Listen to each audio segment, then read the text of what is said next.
ഇന്ന് 2021 ഫെബ്രുവരി 18 1196 കുംഭം 6. Gregorian calendar പ്രകാരം ഫെബ്രുവരി 18 വർഷത്തിലെ 48ാമത്തെ ദിവസമാണ്. വർഷാവസാനത്തിലേക്ക് ഇനി 316 ദിവസങ്ങൾ കൂടിയുണ്ട്.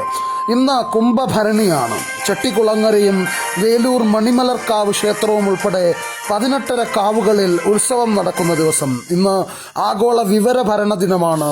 പ്ലൂട്ടോ ദിനവും ദേശീയ പാനീയ വൈൻ ദിനവും തമ്പ് അഭിനന്ദന ദിനവും ഗാംബിയയുടെ സ്വാതന്ത്ര്യ ദിനവുമാണിന്ന്.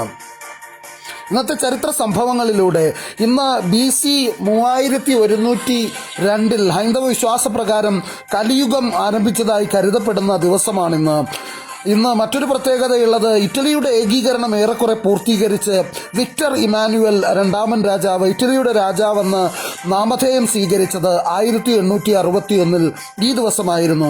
ആദ്യത്തെ അക്കാഡമി അവാർഡ്, ഓസ്കാർ അവാർഡ് 1929 പ്രഖ്യാപിക്കുന്നത് ഇതേ ദിവസമാണ്. ഇവിടെ പ്രസാദ് പള്ളിക്കലെത്തി സുപ്രഭാതം അറിയിക്കുന്നുണ്ട്. തീർച്ചയായും വാർത്തകൾ പങ്കുവയ്ക്കണമെന്ന് പ്രിയപ്പെട്ട പ്രസാദിനോട് അഭ്യർത്ഥിക്കുകയാണ്. സുജാ പല്ലവി ഇവിടെയുണ്ട്. ഇന്ന് ഒട്ടനവധി പ്രഗത്ഭരായ ആളുകളുടെ ജന്മദിനങ്ങളുള്ള ദിവസമാണ്. ഇന്ന് ശ്രീരാമകൃഷ്ണ പരമഹംസന്റെ ജന്മദിനമാണ്. ഇന്ത്യയിലെ ആദ്യത്തെ ആധ്യാത്മിക ആചാര്യനാണ്. തീർച്ചയായും അത്തരം വിശേഷങ്ങളിലേക്ക് മടങ്ങുന്നതിന് മുമ്പ് നമുക്ക് അല്പനേരം പ്രധാന വാർത്തകളിലൂടെ സഞ്ചരിക്കേണ്ട സമയമാണ്. തീർച്ചയായും കർഷക സമരം, അതോടൊപ്പം തന്നെ കേരളത്തിൽ സെക്രട്ടേറിയറ്റിന് മുന്നിലുള്ള PSC ഉദ്യോഗാർത്ഥികളുടെ സമരം ശക്തമായി തുടരുന്നു എന്നതാണ്. സെക്രട്ടേറിയറ്റിന് മുന്നിൽ PSC ഉദ്യോഗാർത്ഥികളുടെ സമരം ശക്തമായി തന്നെ തുടരുകയാണ്. ലാസ്റ്റ് ഗ്രേഡ് സർവന്റ് ഉദ്യോഗാർത്ഥികളുടെ സമരം 24ാം ദിവസം പിന്നിട്ടിരിക്കുകയാണ്. 11ാം ദിവസത്തിലാണ് സിവിൽ പോലീസ് റാങ്ക് ഹോൾഡേഴ്സിന്റെ പ്രതിഷേധം. ആവശ്യങ്ങളിൽ തീരുമാനമാകും വരെ സമരം തുടരാനാണ് ഓരോരുത്തരും തീരുമാനിച്ചിട്ടുള്ളത്. താൽക്കാലികക്കാരെ സ്ഥിരപ്പെടുത്തുന്നത് സർക്കാർ നിർത്തിവെച്ചെങ്കിലും തങ്ങളുടെ കാര്യത്തിൽ ഒരു തീരുമാനമെടുക്കാതെ സമരം തുടരാൻ തന്നെയാണ്, അതുവരെയും തുടരാനാണ് തീരുമാനം. അതേസമയം താൽക്കാലിക ജീവനക്കാരെ സ്ഥിരപ്പെടുത്തുന്നത് നിർത്തിയതും താൽക്കാലികമാണെന്നുള്ള സൂചനകളാണ് ഇന്നലെ മുഖ്യമന്ത്രി നൽകിയിട്ടുള്ളത്. യുവജനരോക്ഷം ഉയരുന്നതിനിടെ സ്ഥിരപ്പെടുത്തൽ മഹാമഹത്തിന് സർക്കാർ താൽക്കാലിക തിരശീലയിട്ടത് ആശ്വാസം പകരുന്നൊരു വാർത്തയാണ്. എന്തായാലും പ്രതിഷേധങ്ങളൊക്കെ ഫലം കണ്ടു എന്നാണ് കരുതാൻ. ഷാൻ ബദറുദ്ദീൻ എന്ന പ്രിയപ്പെട്ട ശ്രോതാവ് ഇവിടെ കേട്ടുകൊണ്ടിരിക്കുന്നു. ആരോഗ്യ വകുപ്പിൽ 2027 ഹയർ സെക്കൻഡറിയിൽ 151, മണ്ണ് സംരക്ഷണ വകുപ്പിൽ 111 എന്നിങ്ങനെ വിവിധ തസ്തികകളിൽ സൃഷ്ടിച്ചുകൊണ്ട് തന്നെ ഉയർത്തിയിട്ടുള്ള ഒട്ടനവധി ആളുകൾക്ക് അവസരം നിഷേധിച്ചുകൊണ്ടാണ് ഇത്തരത്തിലുള്ള നിയമനങ്ങൾ നടക്കുന്നത് എന്നത് ഏറെ വിവാദമായിരിക്കുന്ന ഒരു കാലഘട്ടത്തിലാണ് സമരങ്ങൾ ശക്തമായി തന്നെ മുന്നേറിക്കൊണ്ടിരിക്കുന്നത്. മറ്റൊന്ന്, രാജ്യവ്യാപകമായി ട്രെയിൻ തടയൽ സമരം ഇന്ന് നടക്കുകയാണ്. കർഷക സമരം കൂടുതൽ ശക്തമാക്കുന്നതിൻ്റെ ഭാഗമായി ഇന്ന് രാജ്യവ്യാപകമായിട്ട് ട്രെയിൻ തടയൽ സമരം നടക്കുകയാണ്. സമരം വിജയിപ്പിക്കാൻ വിപുലമായ ഒരുക്കങ്ങളാണ് കർഷക സംഘടനകൾ പൂർത്തിയാക്കിയിട്ടുള്ളത്. കാർഷിക നിയമങ്ങൾ പിൻവലിക്കണമെന്ന ആവശ്യവുമായി സമരം ഓരോ ദിവസവും ശക്തമായി കൊണ്ടിരിക്കുകയാണ്. ട്രാക്ടർ റാലിക്കും ചക്ക ജാമിനും ശേഷം ഇത് 3ാമത്തെ സമരരീതിയാണ് കർഷക സംഘടനകൾ ആഹ്വാനം ചെയ്തിരിക്കുന്നത്. ഇന്ന് രാജ്യവ്യാപകമായി ട്രെയിൻ തടയൽ സമരം നടക്കുകയാണ്. പഞ്ചാബ്, ഹരിയാന, ഉത്തർപ്രദേശ് എന്നീ സംസ്ഥാനങ്ങളിലാകും പ്രധാനമായും കർഷക സംഘടനകൾ ട്രെയിൻ തടയുക. സമരത്തിന് മുന്നോടിയായി പഞ്ചാബ്, ഹരിയാന, ഉത്തർപ്രദേശ് എന്നീ സംസ്ഥാനങ്ങളിൽ സുരക്ഷ വർദ്ധിപ്പിച്ചിട്ടുണ്ട്. റെയിൽവേ പോലീസിനെ അധികമായി വിന്യസിച്ചിട്ടുണ്ട്. സമരത്തിന്റെ പശ്ചാത്തലത്തിൽ പഞ്ചാബിൽ നിന്നുള്ള ഏതാനും ട്രെയിനുകൾ റദ്ദാക്കി. ചില ട്രെയിനുകൾ വഴിതിരിച്ചുവിടാനും റെയിൽവേ തീരുമാനിച്ചിട്ടുണ്ട്. ഉച്ചയ്ക്ക് 12 മണിയോടുകൂടിയാണ് ആരംഭിക്കുക. ഉച്ചയ്ക്ക് 12 മണി മുതൽ 4 മണി വരെയാണ് കർഷകരുടെ പ്രതിഷേധം നടക്കുന്നത്. സമരം സമാധാനപരമായിരിക്കുമെന്ന് കർഷക സംഘടനകൾ അറിയിച്ചിട്ടുണ്ട്. അതേസമയം കാർഷിക നിയമങ്ങൾ പിൻവലിക്കുന്നതുവരെ നിയമവേദികളിൽ നിന്ന് മടങ്ങില്ലെന്ന ഉറച്ച നിലപാടുകളുമായി കർഷക അതിർത്തികളിലെ കർഷക പ്രക്ഷോഭം 85ാം ദിവസത്തിലേക്ക് കടന്നിരിക്കുകയാണ്. സംസ്ഥാന സർക്കാരിൻ്റെ വിദ്യാശ്രീ പദ്ധതി വഴി വിദ്യാർത്ഥികൾക്കുള്ള ലാപ്ടോപ്പ് വിതരണം ആരംഭിക്കുകയാണ്. 5 ലക്ഷം വിദ്യാർത്ഥികൾക്ക് സൗജന്യ നിരക്കിൽ ലാപ്ടോപ്പ് നൽകുന്ന പദ്ധതി നാളെയാണ് ആരംഭിക്കുക. 14 ജില്ലകളിലും മുഖ്യമന്ത്രി പിണറായി വിജയൻ ഓൺലൈനിലായിട്ടാണ് പരിപാടി ഉദ്ഘാടനം ചെയ്യുന്നത്. സെക്രട്ടേറിയറ്റിന് മുന്നിലെ PSC ഉദ്യോഗാർത്ഥികളുടെ സമരം ശക്തമായി തുടരുകയാണ്. ലാസ്റ്റ് ഗ്രേഡ് സർവന്റ് ഉദ്യോഗാർത്ഥികളുടെ സമരം 24ാമത്തെ ദിവസം പിന്നിട്ടിരിക്കുന്നു. വാളയാർ കേസ് ഏറ്റെടുക്കുന്നത് സംബന്ധിച്ച് CBI ഇന്ന് ഹൈക്കോടതിയിൽ നിലപാടറിയിക്കും. കേസ് കേന്ദ്ര ഏജൻസിക്ക് കൈമാറി സർക്കാർ വിജ്ഞാപനം പുറപ്പെടുവിക്കുന്നുവെങ്കിലും CBI ഔദ്യോഗികമായി കേസ് ഇതുവരെ ഏറ്റെടുത്തിട്ടില്ല. വാളയാറിൽ 2 പെൺകുട്ടികൾ വീട്ടിനുള്ളിൽ തൂങ്ങി മരിച്ച സംഭവത്തിലാണ് അന്വേഷണം. രാജ്യത്ത് തുടർച്ചയായി 11ാം ദിവസവും ഇന്ധനവില ഉയർന്നു. സർവകാല റെക്കോർഡും കടന്ന് ഇന്ധനവില കുതിക്കുകയാണ്.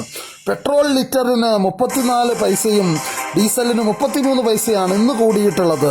തിരുവനന്തപുരത്ത് പെട്രോളിന് 91 രൂപ 78 പൈസയും ഡീസലിന് 86 രൂപ 29 പൈസയുമാണ് ഇന്നലത്തെ വില. കൊച്ചിയിലും പെട്രോൾ വില 90-ന് മുകളിലെത്തിയിരിക്കുന്നു. കൊച്ചിയിലെ പെട്രോളിന് വില 90 രൂപ 2 പൈസയും ഡീസലിന് വില 84 രൂപ 64 പൈസയുമാണ്. 10 മാസത്തിനിടെ പെട്രോളിന് 18 രൂപ 43 പൈസയും ഡീസലിന് 18 രൂപ 74 പൈസയും കൂടിയിട്ടുണ്ട്. കുതിച്ചുയരുന്ന ഇന്ധനവില അവശ്യ സാധനങ്ങളുടെ വിലയും ബാധിച്ചിട്ടുണ്ട്. വരും ദിവസങ്ങളിലും ഇന്ധനവില ഉയരാനാണ് സാധ്യത എന്നാണ് റിപ്പോർട്ട്. കൊല്ലത്ത് RSS പ്രവർത്തകനെ കൊന്ന കേസിൽ ഇരവിപുരം MLAയും CPM നേതാവുമായ M. നൌഷാദിനെ പ്രതി ചേർത്ത വിചാരണ കോടതി നടപടി ഹൈക്കോടതി റദ്ദാക്കി. സാക്ഷിമൊഴി അവിശ്വസനീയമെന്ന നൌഷാദിന്റെ വാദം അംഗീകരിച്ചുകൊണ്ടാണ് കോടതി ഉത്തരവ്. യാക്കോബായ ഓർത്തഡോക്സ് സഭകൾ തമ്മിലുള്ള പള്ളിത്തർക്കത്തിന്റെ പശ്ചാത്തലത്തിൽ സർക്കാർ കൊണ്ടുവന്ന സെമിത്തേരി ഓർഡിനൻസ് ചോദ്യം ചെയ്തുള്ള ഹർജി ഹൈക്കോടതി ഇന്ന് പരിഗണിക്കും. യാക്കോബായ വിഭാഗത്തെ സഹായിക്കുന്നതിനായി സംസ്ഥാന സർക്കാർ കൊണ്ടുവന്ന നിയമം റദ്ദാക്കണമെന്നാവശ്യപ്പെട്ട് ഓർത്തഡോക്സ് വിഭാഗമാണ് ഹർജി നൽകിയിട്ടുള്ളത്. സംസ്ഥാനത്തെ മെഡിക്കൽ കോളേജുകളുടെയും പ്രധാന ആശുപത്രികളുടെയും വികസന പ്രവർത്തനങ്ങൾക്കായി 1107 കോടി രൂപയുടെ കിഫ്ബി അനുമതി ലഭിച്ചതായി ആരോഗ്യമന്ത്രി KK Shailaja.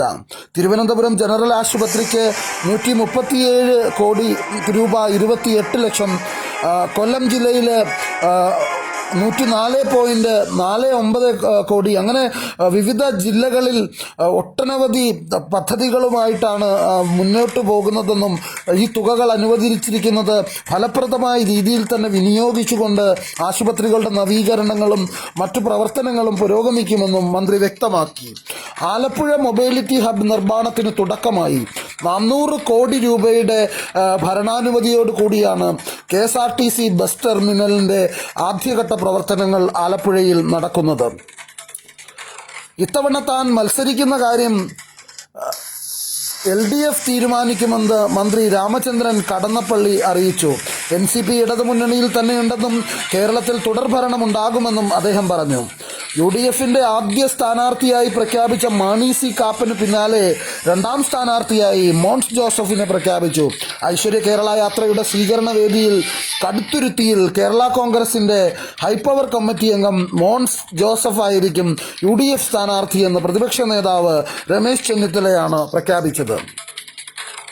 Calicut university synthetic സ്റ്റേഡിയത്തെ 4 നാൾ ആവേശം കൊള്ളിച്ച സംസ്ഥാന അത്ലറ്റിക് മീറ്റ് ഇന്ന് സമാപിക്കുമ്പോൾ സീനിയർ വിഭാഗത്തിൽ എറണാകുളം ജൂനിയറും പാലക്കാടും മുന്നേറുന്നു എന്നൊരു വാർത്തയാണ് ലഭ്യമായിട്ടുള്ളത്.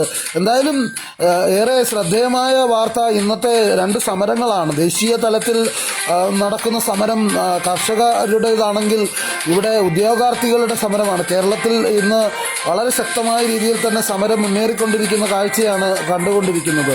എന്തായാലും ഇന്ന് 12 മണിയോടുകൂടി കർഷകരുടെ റെയിൽവേ തടയൽ സമരം ആരംഭിക്കുന്ന വാർത്തയും ഏറെ പ്രാധാന്യത്തോടു കൂടിയാണ് മാധ്യമങ്ങളിൽ വാർത്തയായി വന്നുകൊണ്ടിരിക്കുന്നത്. എല്ലാ പ്രിയപ്പെട്ടവരെയും സ്വാഗതം ചെയ്യുകയാണ്. തീർച്ചയായും ന്യൂസ് ടൈം നിങ്ങൾക്ക് ഏറെ ന്യൂസുമായി ബന്ധപ്പെട്ട് നിങ്ങളുടെ ഗ്രൂപ്പുകളിലേക്ക്, നിങ്ങളുടെ സുഹൃത്തുക്കൾക്ക്, ആക്റ്റീവായിട്ടുള്ള ആളുകളിലേക്ക് പങ്കുവെക്കണമെന്ന് അറിയിക്കുകയാണ്. ഓരോ പ്രിയപ്പെട്ടവരെയും സ്നേഹം അറിയിക്കുന്നുണ്ട്. തീർച്ചയായും കൂടുതൽ വാർത്തകളിലേക്ക് ലഭ്യമായിരിക്കുന്നത് ഒരു കൗതുക വാർത്തകളാണ്. ഉച്ചയാകുമ്പോൾ ഈഫൽ ടവറിൻ്റെ ഉയരം രാവിലത്തേതിനേക്കാൾ 15 സെൻറ്റിമീറ്ററോളം കൂടുമെന്ന ഒരു കൗതുക വാർത്തയാണ്. ഈഫൽ ടവറിൻ്റെ ശരാശരി ഉയരം 324 മീറ്ററാണ്. ശരാശരി പറയുവാൻ കാരണം അതിൻ്റെ ഉയരത്തിൽ വരുന്ന സാരമായ വ്യത്യാസങ്ങൾ കൊണ്ടാണ്.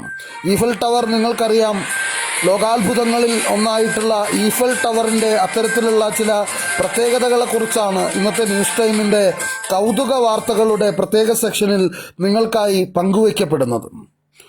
ഡിസംബർ ജനുവരി മാസങ്ങളിൽ പാരീസിലെ ശരാശരി താപനില 3 ഡിഗ്രി സെൻറ്റിഗ്രേഡ് മാത്രമാണ്. ജൂലൈ ഓഗസ്റ്റ് മാസങ്ങളിൽ പാരീസിലെ ഉയർന്ന ശരാശരി താപനില 25 ഡിഗ്രി സെൻറ്റിഗ്രേഡാണ്. അതിനാൽ ശരാശരി താപനിലയുടെ പരിധി 22 ഡിഗ്രി സെൻറ്റിഗ്രേഡാണ്. പച്ചിരുമ്പ് ഉപയോഗിച്ചാണ് ഈഫൽ ടവർ നിർമ്മിച്ചിട്ടുള്ളത്. അതുകൊണ്ട് തന്നെ ഇരുമ്പിൻ്റെ താപവികാസത്തിൻ്റെ പ്രത്യേകതകൾ കൊണ്ട് തന്നെയാണ് ഉച്ചയാകുമ്പോൾ ഈഫൽ ടവറിൻ്റെ ഉയരം രാവിലത്തേതിനേക്കാൾ 15 സെൻറ്റിമീറ്ററോളം കൂടുന്നത്. എന്തായാലും നല്ല വെയിൽ ടവറിൽ അടിക്കുമ്പോൾ ടവർ വലുതാകുന്നത് നമുക്ക് നേരിട്ട് മനസ്സിലാകും. ടവറിന് പുറത്ത് തൊട്ടടുത്ത് നിന്ന് നോക്കണമെന്ന് മാത്രം. എല്ലാ ദിവസവും ഉച്ചയ്ക്ക് 55 ഡിഗ്രി സെൻറ്റിഗ്രേഡ് ചൂടാവണമെന്നില്ല. എന്നാലും ഒരു ശരാശരി ചൂടെടുത്താൽ 14 മുതൽ 15 സെൻറ്റിമീറ്റർ വരെ ഉച്ചയ്ക്കും രാവിലെയും ഈഫൽ ടവറിന് ഉയരത്തിലുണ്ടാകുന്ന ആ വ്യത്യാസത്തെക്കുറിച്ചിട്ടുള്ള കൗതുക വാർത്തകളാണ് ഇവിടെ പങ്കുവയ്ക്കപ്പെട്ടത്. ദിസ് ഇസ് മൈ FM 99.7 നമ്മളാം പൂക്കാലം, അറിവിൻ്റെയും വിനോദത്തിൻ്റെയും പൂക്കാലവുമായി ഒരു കിടിലൻ ആംഗേഴ്സ് ബ്രോഡ്കാസ്റ്റ്. അതെ, ഇതൊരു കിടിലൻ Mallu wire FM, my FM 99.7 നമ്മളാം പൂക്കാലം. ഇവിടെ എഴുത്തുകാരനായ അക്ബറിൻ്റെ ഒരു ഫേസ്ബുക്ക് പോസ്റ്റ് വന്നിട്ടുണ്ട്.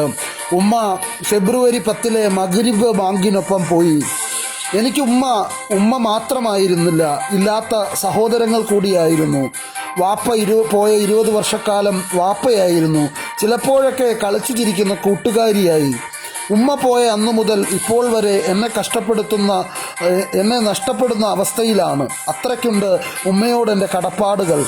ഉമ്മയ്ക്ക് എന്നെ കണ്ട് പോവണമെന്നായിരുന്നു ആഗ്രഹം. രാവിലെ അടിമാലിക്ക് യാത്രയായി ഇറങ്ങിയപ്പോൾ പോവണ്ട മോനെ എന്ന് പറഞ്ഞു. അത് അസുഖം വരുമ്പോഴൊക്കെ പറയാറുണ്ട്. എങ്കിലും അന്ന് ഞാൻ നേരത്തെ ഓഫീസിൽ നിന്നിറങ്ങി. മഗ്രിബ് ബാങ്കിനൊപ്പം വീട്ടിൽ ചെന്ന് കയറിയ ഞാൻ നിഞ്ഞുവിനെയും സുനുവിനെയും കൈപിടിച്ചിരിക്കുന്ന ഉമ്മയെയാണ് കണ്ടത്. പിന്നെ ഒന്നും ഓർമ്മയില്ല. അതുവരെ ഉണ്ടായിരുന്ന വലിയ പച്ചപ്പിൻ്റെ തണൽ പോയി. ഉമ്മ പറയും പോലെ ഈ ലോകവും ആൾക്കാരൊക്കെയുമാണ് മോന്. അമ്മയില്ലാത്തവർക്ക് ഏതു വീട്, ഇല്ല വീട്, എങ്ങെങ്ങുമേ വീടെന്ന വിനയചന്ദ്ര വരികൾ ഞാൻ ഓർക്കുന്നു. ഉമ്മയില്ലാത്തവർക്ക് ഏതു വീട്, ഇല്ല വീട്, എങ്ങെങ്ങുമേ വീട്. പലരും എന്നെ വിളിച്ചിരുന്നു. പല കോളുകളും എടുക്കാൻ കഴിഞ്ഞില്ല. ഓർത്തവർക്കും പ്രാർത്ഥനകൾക്കും സ്നേഹമെന്ന് ഉമ്മയെ ഓർത്തുകൊണ്ട് അക്ബർ എഴുതുന്നു. ഉമ്മയുടെ മരണം വല്ലാതെ അക്ബറിനെ തളർത്തിയിരിക്കുന്നു. ഫെബ്രുവരി 10 ഐഷുമ്മ നമ്മെ വിട്ടുപോയത്. അന്നത്തെ മോർണിംഗ് ചിറ്റാറ്റിലും ഞങ്ങൾ എഴുത്തുകാരുടെയൊക്കെ ഏറെ പ്രിയങ്കരിയായിട്ടുള്ള, ഞങ്ങളോടൊക്കെ ചേർന്ന് നിൽക്കുന്ന, കഴിഞ്ഞ അക്ബറിൻ്റെ പുസ്തക പ്രകാശന ദിവസവും നേര്യമംഗലത്ത് വെച്ച് അക്ബറോസ്കിയുടെ പ്രകാശനത്തിനും ഉമ്മ വളരെ സജീവമായി വേദിയിലുണ്ടായിരുന്നു. ഏറെ സ്നേഹത്തോടു കൂടി തന്നെ നമ്മളാം പൂക്കാലത്തിൻ്റെ ഓരോ പ്രിയപ്പെട്ടവരെയും സ്വാഗതം ചെയ്യുകയാണ് ന്യൂസ് ടൈമിലേക്ക്. ന്യൂസ് ടൈമിൽ ഇന്ന് മറ്റൊരു പ്രത്യേകത പങ്കുവയ്ക്കാനുള്ളത്, ഇന്ന് വൈകുന്നേരം അൽഫോൻസ മാർഗരറ്റിൻ്റെ രചനകൾ നമ്മൾ ചർച്ച ചെയ്യുന്നു എന്നതാണ്. ഒട്ടനവധി നവമാധ്യമ ഗ്രൂപ്പുകളിലൂടെ ശ്രദ്ധേയായ എഴുത്തുകാരി അൽഫോൻസ മാർഗരറ്റിൻ്റെ വരികൾ ഒട്ടനവധി മുരളി അപ്പാടത്തുൾപ്പെടെയുള്ള സംഗീത സംവിധായകരിലൂടെ ഗാനങ്ങളായും നമുക്ക് ലഭ്യമാണ്.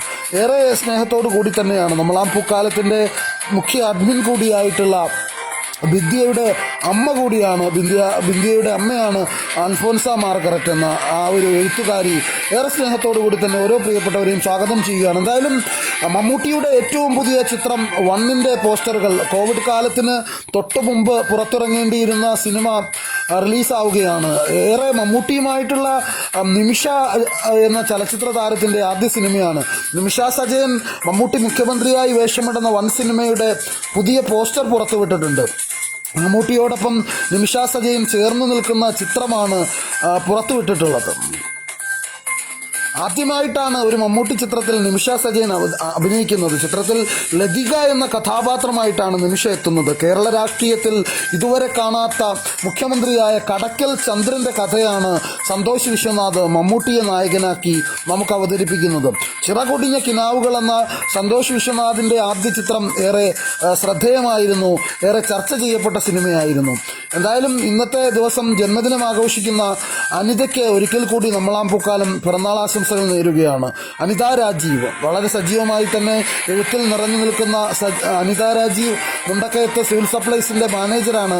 വളരെ സജീവമായി തന്നെ നമ്മളാം പൂക്കാലത്തിന്റെ റീഡിംഗ് ടൈം ഉൾപ്പെടെയുള്ള പരിപാടികളിൽ എത്താറുള്ള അനിത എന്ന എഴുത്തുകാരിക്ക്, നമ്മൾ ഒട്ടനവധി തവണ ചർച്ച ചെയ്തിട്ടുള്ള ആ എഴുത്തുകാരിക്ക് വളരെ സ്നേഹാദരങ്ങളോടുകൂടി തന്നെ നമ്മളാം പൂക്കാലം പിറന്നാൾ ആശംസകൾ അറിയിക്കുകയാണ്. ഇവിടെ നമസ്കാരം അറിയിച്ചുകൊണ്ട് ബിന്ദിയാജിത്ത് എത്തിയിട്ടുണ്ട്. ബിന്ദിയാജിത്തിനെ സ്നേഹത്തോടെ സ്വാഗതം ചെയ്യുകയാണ് നമ്മളാം പൂക്കാലം. ഇന്നത്തെ ജന്മദിനങ്ങളുമായി ബന്ധപ്പെട്ട ഏറെ പ്രത്യേകതകളുണ്ട്. ഇന്ന് നമുക്ക് ഏവർക്കും സുപരിചിതനായിട്ടുള്ള പാട്ടുകളിലൂടെ ശ്രദ്ധേയനായിട്ടുള്ള സംഗീത സംവിധായകനും ചലച്ചിത്ര താരവുമൊക്കെ ആയിട്ടുള്ള LPR വർമ്മയുടെ ഓർമ്മദിനമാണ്. LPR വർമ്മ വയലാറിൻ്റെ വരികൾക്ക് ഈണം നൽകി ഉപാസന എന്ന തൊട്ടാവാടിയിലെ ഗാനമേറെ ശ്രദ്ധേയമാണ്. അജ്ഞാത സഖി ആത്മസഖി എന്ന അദ്ദേഹത്തിൻ്റെ വയലാർ രാമവർമ്മ വരികൾ എഴുതി അദ്ദേഹം ഈണം നൽകി യേശുദാസ് ആലപിച്ച ഉള്ളതു മതി എന്ന ചിത്രത്തിലെ ഗാനവും ഏറെ ശ്രദ്ധേയമാണ്. എന്നാൽ ഇതിലൊക്കെ ഏറെ ശ്രദ്ധേയമായിട്ടുള്ള ഗാനം LPR വർമ്മയിലൂടെ നമ്മൾ കേട്ടിട്ടുള്ളത് പറന്നു പറന്നു പറന്നു ചെല്ലാൻ പറ്റാത്ത കാടുകളിൽ എന്ന ഗാനമാണ്. എന്നാൽ അതിൻ്റെ യഥാർത്ഥ ശബ്ദത്തിൽ LPR വർമ്മയുടെ ശബ്ദത്തിൽ നമുക്ക് ആ ഗാനം കേൾക്കാം. തൃക്കൊടിത്താനന്ദൻ, സച്ചിദാനന്ദൻ ഉൾപ്പെടെയുള്ള ആളുകൾ ആലപിച്ചിട്ടുള്ള ആ ഗാനം സ്വർഗം നാണിക്കുന്നു എന്ന നാടകത്തിലെ ഗാനമാണ്. പറന്നു പറന്നു പറന്നു ചെല്ലാൻ പറ്റാത്ത കാടുകളിൽ എന്ന LPR വർമ്മയുടെ ആ മനോഹര ഗാനം നമുക്ക് അദ്ദേഹത്തിൻ്റെ ശബ്ദത്തിൽ തന്നെ കേൾക്കാം.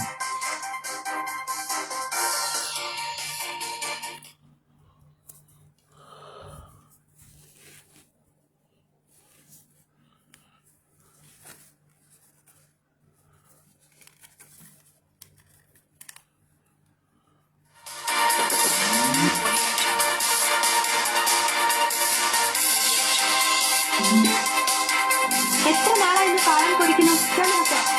ഇറങ്ങിയിരിക്കുമ്പോൾ നിന്റെ മുഖം കാണാൻ താമരയുടെ അഴകാണ്. കൂടുതൽ കിന്നാരൊന്നും വേണ്ട.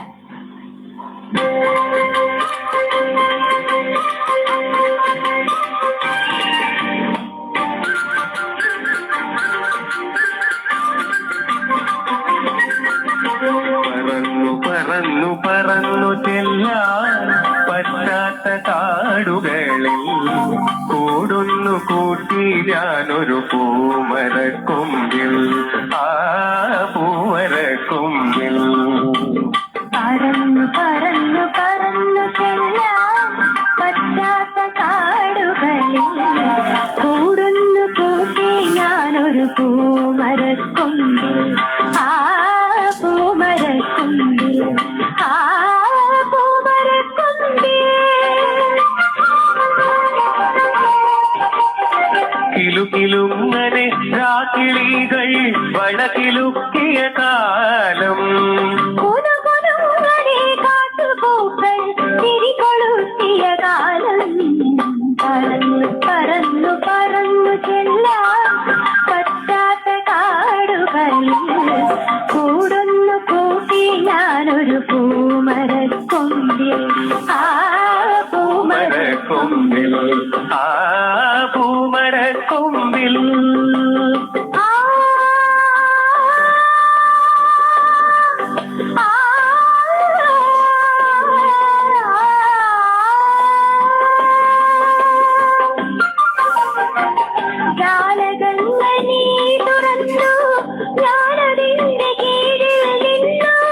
പാട്ടുപാടി നീ എനിക്കൊരു കൂട്ടുകാരിയായി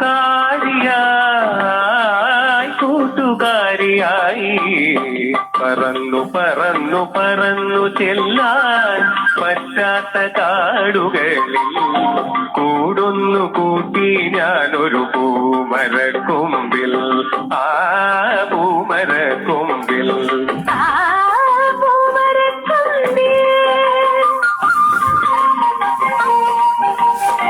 മാല കോർത്തു ഞാൻ നിനക്കൊരു 12 കോടി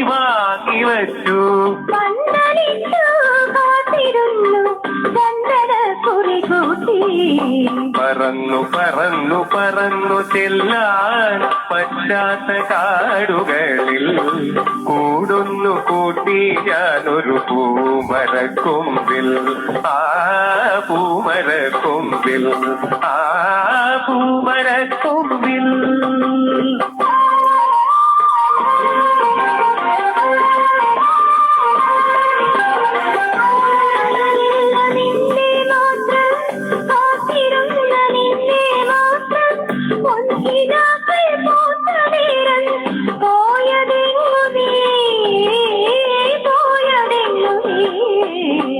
പറന്നു പറന്നു പറന്നു ചെല്ലാൻ പറ്റാത്ത കാടുകളിൽ കൂടൊന്നു കൂട്ടി ഞാനൊരു പൂമരക്കൊമ്പിൽ ആ പൂമരക്കൊമ്പിൽ പറന്നു പറന്നു പറന്നു ചെല്ലാൻ പറ്റാത്ത കാടുകളിൽ കൂടൊന്നു കൂട്ടി ഞാനൊരു പൂമരക്കൊമ്പിൽ ആ പൂമരക്കൊമ്പിൽ ആ പൂമരക്കൊമ്പിൽ. LPR വർമ്മയ്ക്ക് ആദരാഞ്ജലികൾ അർപ്പിച്ചുകൊണ്ട് അദ്ദേഹത്തിന്റെ ഓർമ്മ ദിനത്തിൽ അദ്ദേഹത്തിന്റെ ശബ്ദത്തിൽ തന്നെ അദ്ദേഹം ഈണം നൽകിയ ഒരു ഗാനമാണ് നമ്മൾ കേട്ടുകൊണ്ടിരുന്നത്. LPR വർമ്മയെ മലയാളികൾക്ക് വലിയ പരിചയപ്പെടുത്തേണ്ട ആവശ്യമില്ല. ലക്ഷ്മീപുരം കൊട്ടാരം പൂരം തിരുനാൾ രവിവർമ്മ എന്ന LPR വർമ്മ മലയാളത്തിലെ ചലച്ചിത്ര ഗാനരചയിതാവും കവിയും സംഗീത സംവിധായകനും ഗായകനും നടനുമൊക്കെയാണ്. മോഹൻലാലിന്റെ അച്ഛനായിട്ടൊക്കെ സിനിമയിൽ അഭിനയിച്ചിട്ടുള്ള ആളാണ്. അദ്ദേഹത്തിന്റെ അജ്ഞാതസഖി, ആത്മസഖി, അതോടൊപ്പം തന്നെ ജയചന്ദ്രൻ ആലപിച്ചിട്ടുള്ള ഏറെ ശ്രദ്ധേയമായ ഉപാസന എന്ന ഗാനങ്ങളൊക്കെ മലയാളികൾക്ക് ഏറെ സുപരിചിതമാണ്. എന്തായാലും ഇന്നത്തെ ദിവസം അദ്ദേഹത്തിന്റെ ജന്മദിനമാണ്. അദ്ദേഹത്തെ ഓർക്കാനാകുന്നതിലുള്ള, അദ്ദേഹത്തെക്കുറിച്ചിട്ടുള്ള ഓർമ്മകൾ പങ്കുവയ്ക്കാനാകുന്നതിലുള്ള സ്നേഹവും സന്തോഷവും കൂടി പരിചയപ്പെടുത്താണ്. അതായത് ഗായകൻ ജയചന്ദ്രനെ അനശ്വരനാക്കിയ ഉപാസന എന്ന ഒറ്റ ഗാനം മതി LPR വർമ്മയുടെ മഹത്വം അറിയാൻ. വയലാറിന്റെ ധാരാളം ഗാനങ്ങൾക്ക് സംഗീതം നൽകിയിട്ടുള്ള ആളാണ്. 1969 ദേശീയ പുരസ്കാരം നേടിയിട്ടുള്ള അദ്ദേഹം ശാസ്ത്രീയ സംഗീതത്തിന് സംഗീത നാടക അക്കാദമിയുടെ പുരസ്കാരം 1978 നേടിയിട്ടുള്ള ആൾ കൂടിയാണ്. എന്തായാലും ജീവിത പങ്കാളിയുടെ പേര് മായാറാണി വർമ്മ എന്നാണ്. മക്കൾ പ്രേംകുമാറും ശോഭാനന്ദന വർമ്മയും ബീനയും രാജ്കുമാറും. അവസാന കാലത്ത് മോശം ആരോഗ്യത്തെ തുടർന്ന് LPR വർമ്മ കച്ചേരികളൊക്കെ അവതരിപ്പിച്ചിരുന്നു. ആ രോഗാവസ്ഥകൾക്കിടയിലും അക്കാലത്ത് ധാരാളം ആൽബങ്ങൾക്ക് വേണ്ടി അദ്ദേഹം ഈണം നൽകിയിരുന്നു. 2003 ജൂലൈ 6-നാണ് 76-ാമത്തെ വയസ്സിൽ അദ്ദേഹം നമ്മെ വിട്ടുപോകുന്നത്. മൃതദേഹം ഔദ്യോഗിക ബഹുമതികളോടുകൂടി ചങ്ങനാശ്ശേരിയിലെ വീട്ടുവളപ്പിൽ സംസ്കരിക്കുകയാണ് ഉണ്ടായത്. അദ്ദേഹത്തിന്റെ വർണ്ണപുഷ്പങ്ങൾ എന്ന മേയർ നായറിലെ ഗാനം, അവൻ വരുന്നു എന്ന ഗാനം, അതുപോലെ തന്നെ അക്കരപ്പച്ചയിലെ എന്ന് തുടങ്ങുന്ന സ്ഥാനാർത്ഥി സാറാമയിലെ ഗാനം, ഏറെ ശ്രദ്ധേയമായ മലയാളികൾ എന്നും നെഞ്ചിലേറ്റുന്ന ഒട്ടനവധി ഗാനങ്ങളുണ്ട്. കടവാപ്പെട്ടി, നമ്മുടെ പെട്ടി, കടുവാപ്പെട്ടിക്ക് ഓട്ടില്ല എന്ന അടൂർ ബാസിയുടെ ശബ്ദത്തിൽ നമ്മൾ കേട്ട പാട്ട്, അതോടെ കാവേരി തീരത്തു നിന്നൊരു തുടങ്ങുന്ന ഗാനം, അങ്ങനെ ഏറെ ശ്രദ്ധേയമായ അദ്ദേഹത്തിന്റെ ഒരുപാട് ഗാനങ്ങളുണ്ട്. എന്തായാലും മലയാളികളെ സംബന്ധിച്ചിടത്തോളം ഇന്നത്തെ ദിവസം അദ്ദേഹത്തെ ഓർക്കാനായതിൽ ഉള്ള സന്തോഷവും അതോടൊപ്പം ആ പാവന സ്മരണകൾക്ക് മുമ്പിൽ ഒരിക്കൽ കൂടി ബാഷ്പാഞ്ജലികൾ അർപ്പിച്ചുകൊണ്ട് അദ്ദേഹത്തിന്റെ ഒട്ടനവധി ഗാനങ്ങൾ നമുക്ക് ലഭ്യമാണ്. തീർച്ചയായും ഒരു ഗാനം നിങ്ങൾക്കായി സംരക്ഷണം ചെയ്തു. ഇനി മറ്റു വിശേഷങ്ങളിലൂടെ നമുക്ക് സഞ്ചരിക്കാം. ഇന്ന് കെ ശ്രീധരന്റെ ചരമദിനമാണ്. 6ാം കേരള നിയമസഭയിൽ അംഗമായിരുന്ന കെ ശ്രീധരൻ പൊന്നാനി താലൂക്കിലെ കമ്മ്യൂണിസ്റ്റ് പാർട്ടി കെട്ടിപ്പടുക്കുന്നതിൽ മുഖ്യ പങ്കുവഹിച്ച ശ്രീധരൻ അവസാന കാലത്ത് പാർട്ടിയിൽ നിന്ന് വിട്ടുനിന്ന ആൾ കൂടിയാണ്. എന്തായാലും കെ ശ്രീധരൻ, അതോടൊപ്പം ഇന്ന് KG അടിയോടി എന്ന കേരളത്തിലെ പ്രഗത്ഭനായ ജന്തുശാസ്ത്രജ്ഞൻ, അദ്ദേഹം ശാസ്ത്ര സാഹിത്യകാരനും കേരള ശാസ്ത്ര സാഹിത്യ പരിഷത്തിന്റെ സ്ഥാപകനുമൊക്കെയായിട്ടുള്ള ഡോക്ടർ KG അടിയോടിയുടെ ജന്മദിനമാണ്. അപ്പം നിങ്ങൾക്കറിയാം, വർഗീസിനെ മലയാളിക്ക് ഒരിക്കലും മറക്കാനാവില്ല. കേരളത്തിലെ വയനാട്ടിൽ പോലീസ് പിടിയിൽ വെടിവെച്ച് കൊല്ലപ്പെട്ട നക്സലൈറ്റ് നേതാവ് അരീക്കൽ വർഗീസ് എന്ന വർഗീസ്. മുൻപ് CPIM പ്രവർത്തകനായിരുന്ന വർഗീസ് വയനാട്ടിലെ ആദിവാസികൾക്കിടയിലെ പ്രവർത്തന കാലത്ത് നക്സലൈറ്റ് പ്രസ്ഥാനത്തിലേക്ക് മാറുകയും പോലീസ് പിടിയിലായി കൊല്ലപ്പെടുകയും ചെയ്തു. വർഗീസ് പോലീസുമായുള്ള ഏറ്റുമുട്ടലിൽ കൊല്ലപ്പെട്ടെന്നാണ് ഔദ്യോഗിക വിശദീകരണം വന്നത്. എന്നാൽ മരിച്ച് 18 വർഷങ്ങൾക്കു ശേഷം വർഗീസിനെ കൊലപ്പെടുത്തിയ രാമചന്ദ്രൻ നായർ എന്ന പോലീസിന്റെ വെളിപ്പെടുത്തലോടുകൂടിയാണ് ശരിയായ മരണകാരണം പുറത്തു വരുന്നത്. അത് വലിയ വിവാദമുണ്ടാവുകയും അതിനുശേഷം അതുമായി ബന്ധപ്പെട്ട് ഒരു ചലച്ചിത്രമൊക്കെ മലയാളത്തിൽ പുറത്തു വന്നിട്ടുണ്ട് എന്നുള്ളത് കൂടിയാണ്. ആ ചിത്രത്തിലൂടെ ലാലിന് ദേശീയ തലത്തിൽ ശ്രദ്ധിക്കപ്പെടുകയും സംസ്ഥാന അവാർഡ് ലഭിക്കുകയും ഒക്കെ ചെയ്തിട്ടുണ്ട്. എന്തായാലും വർഗീസിന്റെ കൊലപാതകത്തെ ആസ്പദമാക്കിയ മധുപാൽ സംവിധാനം ചെയ്ത തലപ്പാവ് എന്ന ചിത്രത്തിൽ, അതുപോലെ തന്നെ ജോസഫ് എന്ന പേരിൽ പൃഥ്വിരാജ് വർഗീസിനെയും രവീന്ദ്രൻ പിള്ള എന്ന പേരിൽ അതിൽ ലാല് രാമചന്ദ്രനെയൊക്കെ അവതരിപ്പിച്ച ഏറെ ശ്രദ്ധേയമായ ഒരു സിനിമയാണ്. പൃഥ്വിരാജിന്റെ അഭിനയം കൊണ്ട് തന്നെ ആ സിനിമ ഏറെ ശ്രദ്ധിക്കപ്പെട്ട ഒരു ചലച്ചിത്രം കൂടിയാണ്. ഇന്ന് ശ്രീരാമകൃഷ്ണ പരമഹംസന്റെ ജന്മദിനമാണ്. ഇന്ത്യയിലെ ആദ്യത്തെ ആധ്യാത്മിക ആചാര്യന്മാരിൽ പ്രമുഖനായിരുന്ന Sri Ramakrishna Paramahamsan.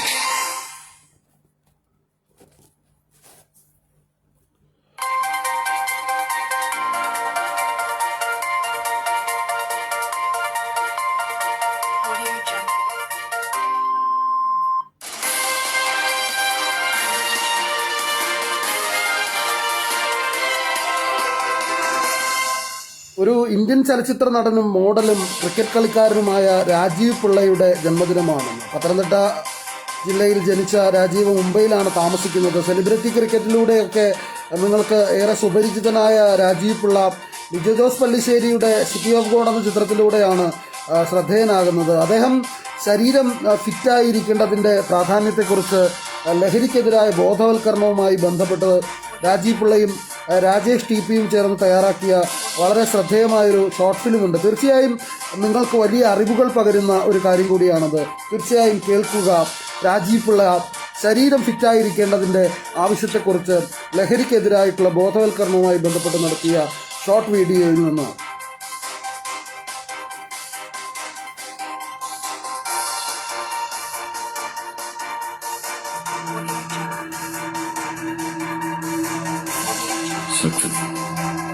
Success is a journey, not a destination.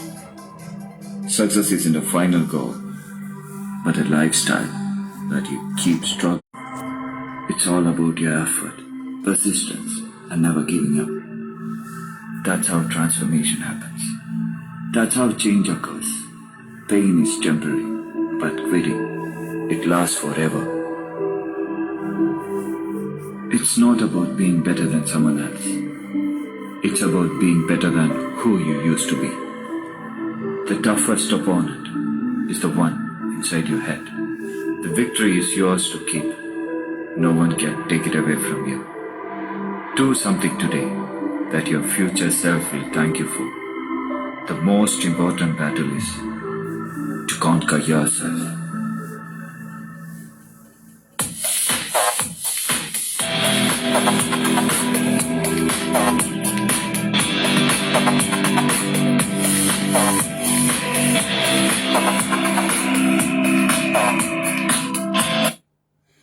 ശരീരം ഫിറ്റായിരിക്കേണ്ടതിൻ്റെ പ്രാധാന്യത്തെക്കുറിച്ചും ലഹരിക്കെതിരായിട്ടുള്ള ബോധവൽക്കരണവുമായി ബന്ധപ്പെട്ട് രാജീവ് പിള്ള, ഇന്ന് രാജീവ് പിള്ളയുടെ ജന്മദിനത്തിൽ അദ്ദേഹത്തിൻ്റെ ചില വാക്കുകളാണ്, അതിൻ്റെ ചില ഇൻട്രോയുടെ ഭാഗമാണ് കേട്ടത്. അതോടൊപ്പം തന്നെ ഇന്ന് ടിനു യോഹന്നാൻ എന്ന കേരളത്തിൽ നിന്നുള്ള ഇന്ത്യൻ ക്രിക്കറ്റിലേക്ക് എത്തിയിട്ടുള്ള ആദ്യത്തെ പൂർണ്ണ മലയാളിയായിട്ടുള്ള ടിനു യോഹന്നാൻ്റെ ജന്മദിനമാണ്. അദ്ദേഹം 1979 ജനിച്ചത്. ഒരു വലം കയ്യൻ മീഡിയം ഫാസ്റ്റ് ബൗളറായിട്ടുള്ള ടിനു 2000 ബാംഗ്ലൂർ നാഷണൽ ക്രിക്കറ്റ് അക്കാദമിയിലേക്ക് തിരഞ്ഞെടുക്കപ്പെടുകയും ആദ്യത്തെ ടെസ്റ്റ് മത്സരം 2001 ഡിസംബറിൽ ഇംഗ്ലണ്ടിനെതിരായി കളിക്കുകയും ചെയ്തിട്ടുണ്ട്.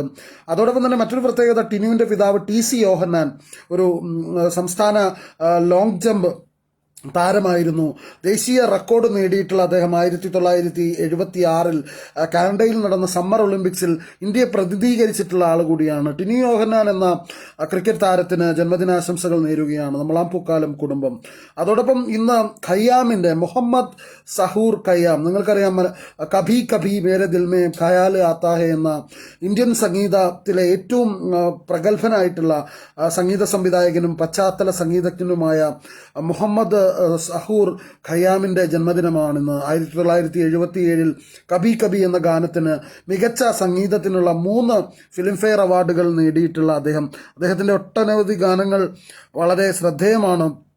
പത്മഭൂഷൺ ഉൾപ്പെടെയുള്ള അവാർഡുകൾ അംഗീകാരങ്ങൾ നേടിയിട്ടുള്ള ഒരു വലിയ മഹാനായ സംഗീതജ്ഞനാണ്. ഇന്ത്യയെ സംബന്ധിച്ചിടത്തോളം അദ്ദേഹത്തിൻ്റെ ഏറെ ശ്രദ്ധേയമായ ഒട്ടനവധി ചിത്രങ്ങളുണ്ട്. ചമ്പൽ കി കസവും, ബസാറും, ദില്ലും, ലോറിയും, യാത്രയും, ഗുലാം ബന്ധു തുടങ്ങി ഒട്ടനവധി സിനിമകൾ. 1976 പുറത്തിറങ്ങിയ കബി കബി എന്ന ചിത്രത്തിലെ ശീർഷക ഗാനമാണ് അദ്ദേഹത്തെ ഇന്ത്യക്കാരുടെ, വിശേഷ മലയാളികളുടെ പ്രിയപ്പെട്ട സംഗീത സംവിധായകനാക്കി മാറ്റിയത്. തൻ്റെ തന്നെ രണ്ടാമത്തെ ചിത്രത്തിൽ ഗാനത്തിന് യാഷ് ചോപ്ര ഒരുക്കിയ മഞ്ഞു വീഴുന്ന കാശ്മീർ താഴ്വരയുടെ ദൃശ്യങ്ങൾ പ്രണയത്തിൻ്റെ ഓർമ്മയായി പ്രേക്ഷകരുടെ മനസ്സിൽ നിറഞ്ഞു നിൽക്കുന്നതാണ്.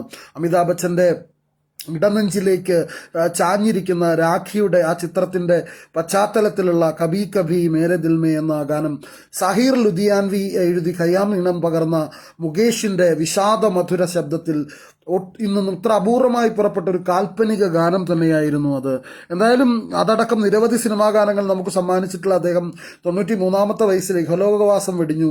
ഏറെ പ്രാധാന്യത്തോടു കൂടിയാണ് ഇന്ന് ദേശീയ മാധ്യമങ്ങളിലൊക്കെ ഖയ്യാമിൻ്റെ, കബി കബിയുടെ ശില്പിയുടെ ജന്മദിനത്തെക്കുറിച്ചിട്ടുള്ള വാർത്തകൾ നിറയുന്നത്. അതോടൊപ്പം അനുപമ പരമേശ്വരൻ എന്ന ചലച്ചിത്ര താരം, പ്രേമത്തിലൂടെ അൽഫോൻസ് പുത്രൻ മലയാളത്തിന് പരിചയപ്പെടുത്തിയ നായിക, മേരി എന്ന കഥാപാത്രത്തിലൂടെ ശ്രദ്ധേയായ അനുപമ പരമേശ്വരന്റെ ജന്മദിനമാണ്. അതോടൊപ്പം മൈക്കൽ ആഞ്ചലോ എന്ന വിശ്വപ്രസിദ്ധനായിട്ടുള്ള ചിത്രകാരൻ, ശില്പി.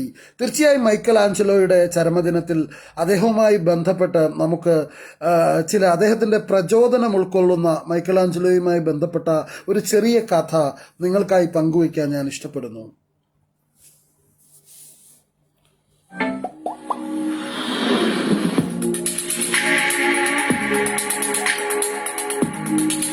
എല്ലാ ദിവസവും അദ്ദേഹം മാർബിൾ കല്ലുകൾ നിരത്തിവെച്ച ഒരു കടയുടെ മുമ്പിലൂടെ നടക്കാറുണ്ടായിരുന്നു. ആർക്കും വേണ്ടാത്ത വികൃത രൂപമുള്ള ഒരു കല്ല് അയാൾ ശ്രദ്ധിച്ചു. കടക്കാരനോട് ആ കല്ല് തനിക്ക് തരുമോ എന്ന് ചോദിച്ചു. കടക്കാരൻ സമ്മതിച്ചു.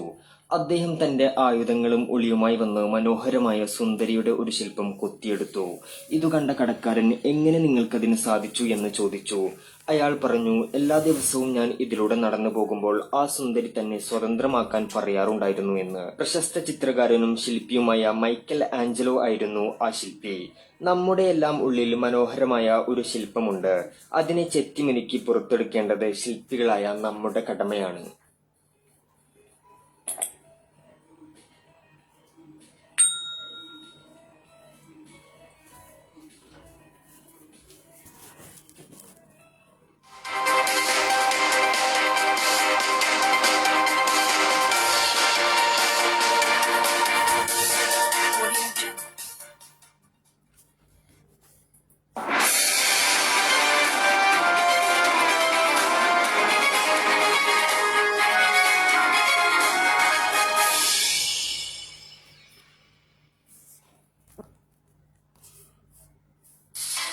അവഗണനകൾക്കും പരിഹാസങ്ങൾക്കുമൊന്നും മുഖം കൊടുക്കാതെ ഉള്ളിലെരിയുന്ന സ്വപ്നങ്ങളെ യാഥാർത്ഥ്യമാക്കാൻ പരിശ്രമിക്കുക.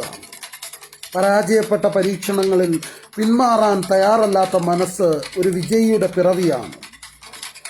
ഒരു വിജയി എന്നാൽ 1% പ്രചോദനവും 99% അധ്വാനവുമാണ്. ഉല്ലാസപൂർവ്വം നടത്തുന്ന കഠിനാധ്വാനങ്ങൾക്കൊടുവിൽ വിജയം പിറക്കുമെന്നതിൽ യാതൊരു സംശയവുമില്ല എന്ന് ഓർമ്മപ്പെടുത്തുകയാണ് ഇന്നത്തെ ന്യൂസ് ടൈം. ഇന്ന് നിങ്ങൾക്കറിയാം, ഫെബ്രുവരിയിലെ ഏറെ പ്രത്യേകതയുള്ള ഒരു ദിവസമാണിന്ന്. എല്ലാ പ്രിയപ്പെട്ടവർക്കും ഒരിക്കൽ കൂടി മനോഹരമായ ഒരു ദിവസം ആശംസിക്കുന്നു. നമ്മുടെ പ്രാർത്ഥനയിൽ ലോകത്തിലെ മുഴുവൻ ജനങ്ങളെയും ഉൾപ്പെടുത്താം. കാരണം COVID-19 ജാഗ്രതയാണ് ഏറ്റവും നല്ല പ്രതിരോധം. അനാവശ്യമായി കണ്ണിലും മൂക്കിലും വായിലും സ്പർശിക്കാതിരിക്കുക. വ്യക്തികൾ തമ്മിൽ സുരക്ഷിത അകലം പാലിക്കുക. വൈറസ് ബാധ തടയാൻ മുഖാവരണം ഉപയോഗിക്കുക. കൈകൾ സോപ്പ് ഉപയോഗിച്ച് വൃത്തിയായി കഴുകുക. കൈകൾ അണുവിമുക്തമാക്കാൻ ഹാൻഡ് സാനിറ്റൈസറുകൾ ഉപയോഗിക്കുക. കൊറോണയ്ക്കെതിരെ നമുക്കൊന്നിക്കാം. ആരോഗ്യവകുപ്പിന്റെയും സർക്കാരിന്റെയും നിർദ്ദേശങ്ങൾ പാലിക്കാം. തീർച്ചയായും COVID-19 ആശങ്ക വേണ്ട, ജാഗ്രത മതി. എന്തായാലും ഒരാൾക്ക് എന്തെല്ലാം ഗുണങ്ങളുണ്ടായാലും വിനയമില്ലെങ്കിൽ അതൊന്നും ശോഭിക്കില്ല. മറിച്ച് എന്തെല്ലാം കുറവുകൾ ഉണ്ടായാലും ഒരാൾക്ക് വിനയമുണ്ടെങ്കിൽ അയാൾ എല്ലാവരുടെയും സന്മനസ്സിന് പാത്രമായി തീരും. This is my FM 99.7. നമ്മളാം പൂക്കാലം, അറിവിന്റെയും വിനോദത്തിന്റെയും പൂക്കാലവുമായി ഒരു കിടിലൻ ആംഗേജ് ബ്രോഡ്കാസ്റ്റ്. അത് ഇതൊരു കിടിലൻ നല്ലു വൈറൽ FM, മൈ FM 99.7 നമ്മളാം പൂക്കാലത്തിന്റെ ന്യൂസ് ടൈമിൽ RJ ഷായുടെ ശബ്ദമാണ് നിങ്ങൾ കേട്ടുകൊണ്ടിരുന്നത്. ഓരോ പ്രിയപ്പെട്ടവരെയും സ്നേഹം അറിയിക്കുകയാണ്. ഇന്നത്തെ പ്രധാനപ്പെട്ട 2 വാർത്ത കർഷക സമരവുമായി ബന്ധപ്പെട്ട് ഇപ്പോൾ അല്പസമയത്തിനകം 12 മണിക്കോടുകൂടി ട്രെയിൻ തടയൽ സമരം ആരംഭിക്കുന്നു എന്ന വാർത്തയാണ്. അതോടൊപ്പം ഉദ്യോഗാർത്ഥികളുടെ PSC നിയമനങ്ങളുമായി ബന്ധപ്പെട്ട സമരം അതിശക്തമായി തന്നെ തിരുവനന്തപുരത്ത് തുടരുകയാണ് എന്നൊരു വാർത്ത കൂടിയാണ് ഈ മണിക്കൂറിൽ ലഭ്യമായത്. എന്തായാലും എല്ലാ പ്രിയപ്പെട്ടവർക്കും ഒരിക്കൽ കൂടി സ്നേഹം അറിയിച്ചുകൊണ്ട് വൈകുന്നേരം 7 മണിക്ക് വിപുലമായ വാർത്തകളും വിശേഷങ്ങളുമായി ആമി നിങ്ങളോടൊപ്പം ചേരും. RJ ആമിയുടെ വിപുലമായ ന്യൂസ് അവർ ഇന്ന് വൈകുന്നേരം ഉണ്ടായിരിക്കും. കർഷക സമരം കൂടുതൽ ശക്തമാക്കുന്നതിന്റെ ഭാഗമായി ഇന്ന് രാജ്യവ്യാപകമായ ട്രെയിൻ തടയൽ സമരം വിജയിപ്പിക്കാൻ വിപുലമായ ഒരുക്കങ്ങളാണ് കർഷക സംഘടനകൾ പൂർത്തിയാക്കിയിട്ടുള്ളത്. കാർഷിക നിയമങ്ങൾ പിൻവലിക്കണമെന്ന ആവശ്യവുമായി സമരം ഓരോ ദിവസവും ശക്തമായിക്കൊണ്ടിരിക്കുകയാണ്. ട്രാക്ടർ റാലിക്കും ചക്ക ജാമിനും ശേഷം ഇത് 3ാമത്തെ സമരരീതിയാണ് കർഷക സംഘടനകൾ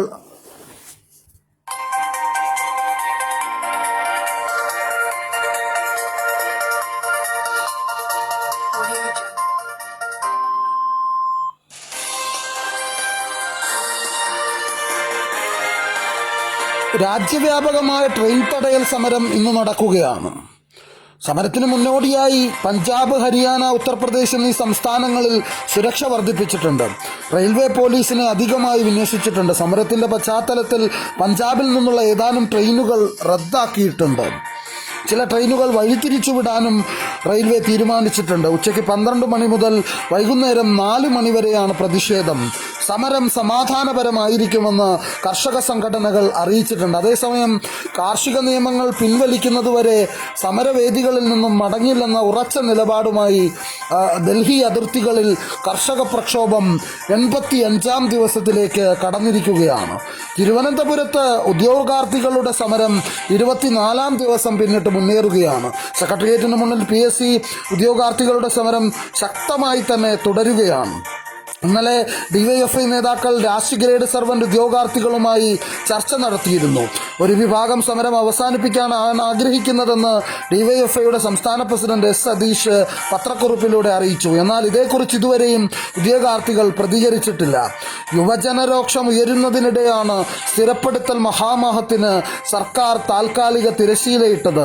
കഴിഞ്ഞ 3 മന്ത്രിസഭാ യോഗങ്ങളിൽ മാത്രമായി 789 പേരെയാണ് സ്ഥിരം ജീവനക്കാരാക്കിയത്. സ്ഥിരപ്പെടുത്തൽ നിർത്തുന്നതിനോടൊപ്പം യുവജന പ്രക്ഷോഭം തണുപ്പിക്കാനുള്ള ലക്ഷ്യത്തോടെയാണ് പുതിയ തസ്തികകൾ ഉണ്ടാക്കാനുള്ള തീരുമാനമെന്ന് വിലയിരുത്തപ്പെടുന്നു. ആരോഗ്യവകുപ്പിൽ 2027 ഹയർ സെക്കൻഡറിയിൽ 151 മണ്ണ് സംരക്ഷണ വകുപ്പിൽ 111 എന്നിങ്ങനെ വിവിധ വകുപ്പിൽ പുതുതായി സൃഷ്ടിച്ച തസ്തികകളൊക്കെ തന്നെ അത് ഉയർത്തിപ്പിടിച്ചും സമരത്തിന് പിന്നിലെ പ്രതിപക്ഷ രാഷ്ട്രീയം പറഞ്ഞും നിയമന പ്രതിഷേധത്തെ നേരിടാൻ തന്നെയാണ് സർക്കാരും തീരുമാനിച്ചിട്ടുള്ളത്. എന്തായാലും ഏറെ പ്രാധാന്യത്തോടു കൂടിയാണ് സംസ്ഥാനത്തെ ഈ സമരത്തെയും ദേശീയ തലത്തിലുള്ള നിന്ന് നടക്കുന്ന കർഷകരുടെ ട്രെയിൻ തടയൽ സമരത്തെയും വിലയിരുത്തപ്പെടുന്നത്.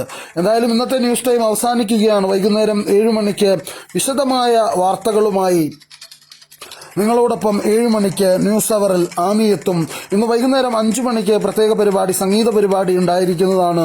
7 മണിക്ക് ആമിയുടെ കിസ് പ്രോഗ്രാം, 6 മണിക്ക് അൽഫോൻസ മാർഗരറ്റിന്റെ രചനകളുമായി റീഡിംഗ് ടൈം, 8 മണിക്ക് RJ ആകാശ് രാജിന്റെ ആകാശവാണി, 9 മണിക്ക് ഇന്ന് കൃഷ്ണമോളാണ് എത്തുന്നത്. കൃഷ്ണയുടെ കുട്ടിപ്പൂക്കാലം ഫണ്ണി ടൈം എന്ന പരിപാടിയാണ്. കഥകളും കവിതകളും ഒക്കെ ആയിട്ടുള്ള പരിപാടിയാണ് ഇന്ന് രാത്രി 9 മണിക്ക് സംപ്രേഷണം ചെയ്യുന്നത്. രാത്രി 10 മണിക്ക് ആമി അവതരിപ്പിക്കുന്ന പ്രത്യേക പരിപാടിയാണ്. നിങ്ങൾക്കറിയാം, കുറഞ്ഞ ദിവസങ്ങൾ കൊണ്ട് തന്നെ ശ്രദ്ധേയരായി മാറിക്കഴിഞ്ഞ താരങ്ങളാണ്, RJമാരാണ് ആമിയും തുമ്പിയും ചേർന്ന് അവതരിപ്പിക്കുന്ന കിസ് പ്രോഗ്രാമാണ് രാത്രി 10 മണിക്ക്. എല്ലാ പ്രിയപ്പെട്ടവർക്കും ഒരിക്കൽ കൂടി സ്നേഹം അറിയിച്ചുകൊണ്ട് ഇന്നത്തെ ന്യൂസ് ടൈം അവസാനിക്കുകയാണ്. നന്ദി, നമസ്കാരം.